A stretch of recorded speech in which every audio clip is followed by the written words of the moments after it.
এখন ইবাদত বলতে শুধু নামাজ, রোজা, হজ, জাকাতি নয়, বরং জীবনের প্রতিটা কাজে কি ইবাদত, যদি সেই কাজটা নবী সাল্লাল্লাহু আলাইহি ওয়াসাল্লামের সুন্নত মতো হয়। বলেন সুবহানাল্লাহ। প্রতিটা কাজ।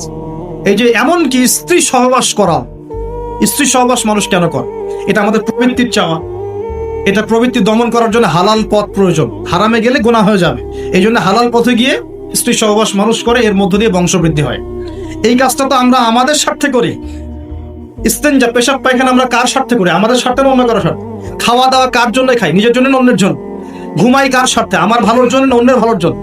এই যতগুলো কাজ আমরা করি, ঘুম, খাওয়া, ওঠা, বসা, চলাফেরা, স্ত্রী সহবাস, পেশাব পায়খানা, ব্যবসা বাণিজ্য, চাকরি বাকরি, রাজনীতি, অর্থনীতি, সবকিছু, প্রতিটা কাজকেই ইবাদত হিসেবে গণ্য করা যাবে যদি সেই কাজটা রাসূলুল্লাহ সাল্লাল্লাহু আলাইহি ওয়াসাল্লামের সুন্নত মতো হয়। বাস পারা যাবে ইনশাআল্লাহ। একটু নিয়াতটা পরিবর্তন করে কাজের পদ্ধতি চেঞ্জ করলেই ইবাদত হয়ে যাবে। বাসায় গিয়ে যদি ঘুমান, একদম ঠাপাস করে লাইটটা অফ করলেন, আর এই যে মোবাইল টিপতে টিপতে ঘুম দিলেন, এই ঘুমে কোনো নেকি নাই। কি আছে? কোনো নেকি নাই, কিন্তু খালি রেস্ট নেওয়া হবে। রেস্ট নেওয়া, ওই ঘুমের মধ্যেই শয়তান এসে চেপে ধরবে। ধরে না শয়তান? চেপে ধরবে। আর যদি বিছানাটা সুন্দর করে ঝাড়েন, বিসমিল্লাহ বলে লাইটটা অফ করেন, দরজাটা বিসমিল্লাহ বলে বন্ধ করেন, এই যে আপনার খোলা যে পাত্রগুলো আছে, পানি খাওয়ার পাত্র, জগ, গ্লাস, এগুলোকে বিসমিল্লাহ বলে ঢেকে দেন। ঢাকার কিচ্ছু না পেলে একটা কাঠি অন্তত বিসমিল্লাহ বলে রেখে দিতে হয়। একটা কাঠি অন্তত বিসমিল্লাহ বলে রেখে দিতে হয়। তারপরে আপনি মশারি খাটাচ্ছেন, বিছানা ঝাড়ু দিচ্ছেন, পারলে একটু ওযু করে আসলেন, এসে পড়লেন একবার সূরা ইখলাস, একবার ফালাক, একবার নাস, মানে কুল হুয়াল্লাহু আহাদ, কুল আউযু বিরাব্বিল ফালাক, কুল আউযু বিরাব্বিন নাস পড়ে ফু দিয়ে এভাবে মাথাটাকে মাসাহ করলেন একদম গায়ের নিচ পর্যন্ত। এই কাজটা আরো একবার করলেন, মানে 3 বার করলেন।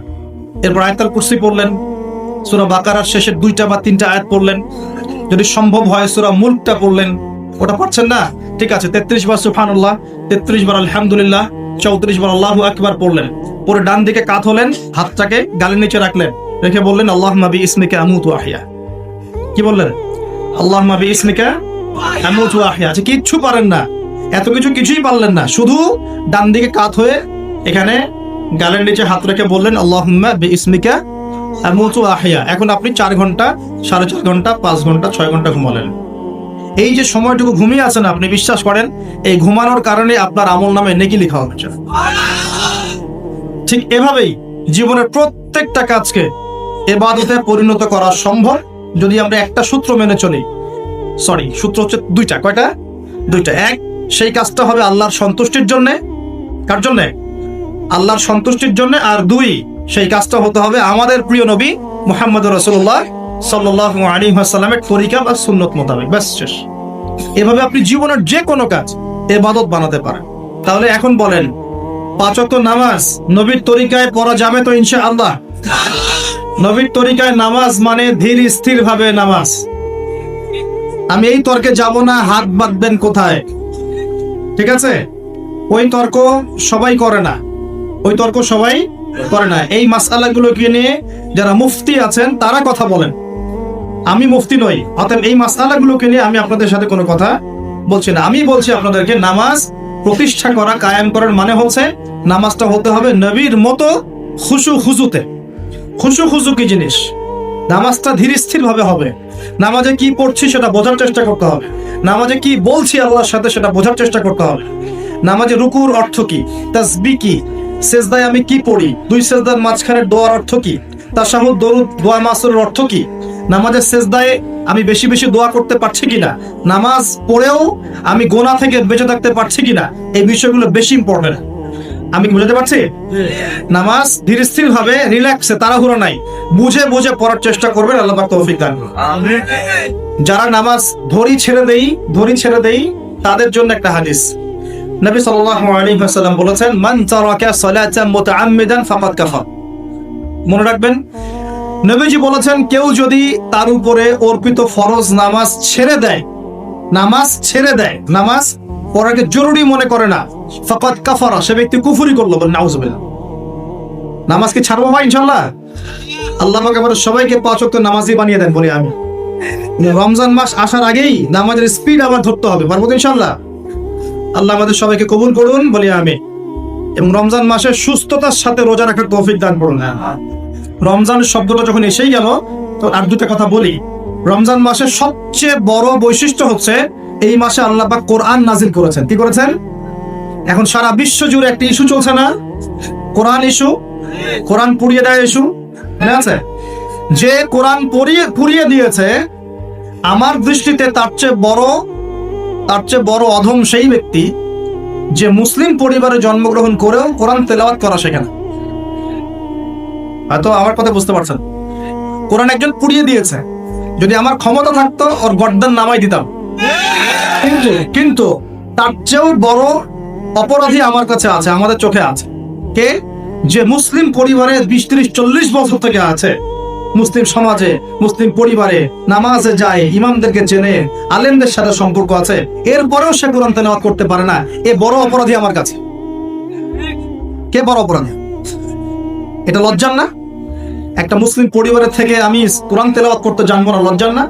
নাকি আপনারা সেই সব শায়েখ হতে যাচ্ছেন যে কোরআন তেলাওয়াতও করতে জানে না, বাহাসের জন্য ডাকে মানুষকে? দেখেন নাই এরকম আছে না?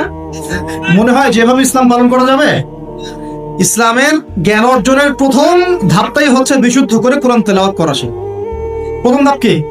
আগে বিশুদ্ধ করে কোরআন তেলাওয়াত করা শিখতে হবে, এরপরে আসবে কোরআন হিফসের ব্যাপার, আরবি ব্যাকরণ শেখার ব্যাপার, কোরআনের তাফসীর করার ব্যাপার, হাদিসের ইবারত পড়ার যোগ্যতা অর্জন করা, আস্তে আস্তে আকীদা পড়বে, উসুলের বই পড়বে, ফিকহের বই পড়বে, তারপর এই যে আপনার কুতুবে সিত্তা পড়ে শেষ করবে, তারপরে গিয়ে সে মাশাআল্লাহ একজন দাঈ, আলেম, মুফতি এগুলো হচ্ছে, আলহামদুলিল্লাহ। তো শুরুটা কোত্থেকে হচ্ছে? শুরুটা কোত্থেকে? কোরআন বিশুদ্ধ করে তেলাওয়াত করা। এই শুরুটাই যদি আমাদের ঠিক না হয়, তাহলে কি কোরআন ঘরে রেখে খালি চুমু খেলে হবে? কোরআন কি খালি চুমু খাওয়ার জন্য? কোরআন থেকে তাবিজ লেখার জন্য? কোরআন বাবা মারা গেলে কোরআন তেলাওয়াত করবো এই জন্য? 40 দিন কোরআন তেলাওয়াত করবো এই জন্য? কেউ মারা গেল, ব্যাস আমরা কোরআন দিয়ে একটা মাহফিল করে দিলাম, ব্যাস সব হয়ে গেল? আস্তাগফিরুল্লাহ। আল্লাহ পাক আমাদের সবাইকে যেন কোরআন তেলাওয়াত শেখার তৌফিক দান করেন। একটা চ্যালেঞ্জ গ্রহণ করেন যে আমি নিজে কোরআন তেলাওয়াত করা শিখবো, আরো 10 জনকে শিখাবো ইনশাআল্লাহ। বলা যাবে না?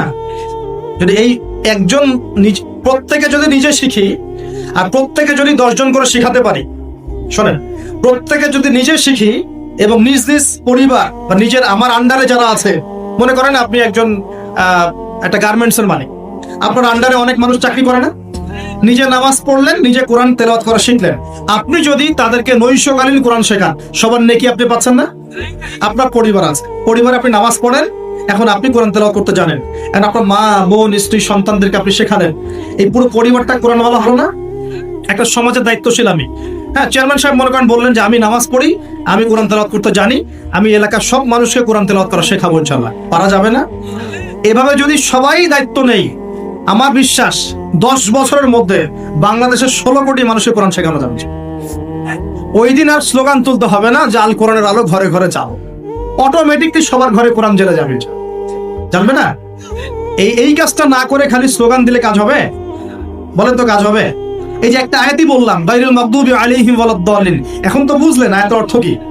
আল্লাহর রাসূল আমাদেরকে বলছেন তোমরা ইহুদিদের পথ অনুসরণ করো না, তোমরা নাসারাদের পথ অনুসরণ করো না, কিন্তু বাস্তবতা হচ্ছে আমার সব ক্ষেত্রেই ওদের আদর্শেই চলছে।